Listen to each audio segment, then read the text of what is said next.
IFM News. IFM News. IFM News. Lokal. Nagpalagip ti Provincial Disaster Risk Reduction and Management Council itinananay a panagan-anada karetoy na ngatong nga heat index ang mapaspasaran. Segun ni Mr. Marcel Tabihe, mangidadaulo itinasaw pag-opisinaan no awan iti nasisita nga obraan iti ruwar kat nasisaya at laangan nga agtalinaed iti pagtaengan nang runa dagiti natataengan adaan sakit wenno rangka pikibagi kan dagiti ubing.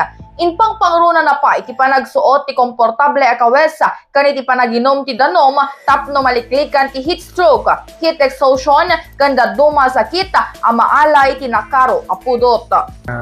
Aganan na tayo kada iti narod na nga ito nga heat indexing nga mapaspasaran iti not only in the province but in the entire country as well.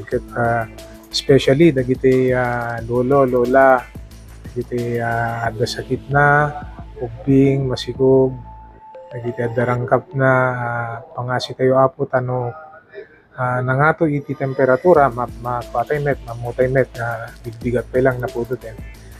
Naawan ti importante nga ubrayan tayo iti ruwar ket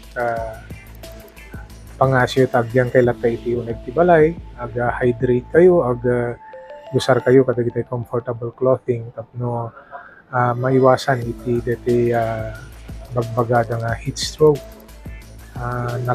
Narigat at mga latay iti payong narumar tayo paypay ken nang nangruna tayo danom.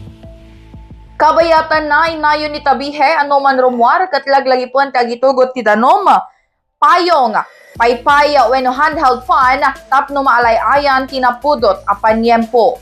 Para iti IFM News, Idol Bernadette Toledo, Tatak, IFM. IFM News. IFM News. IFM News. Lokal.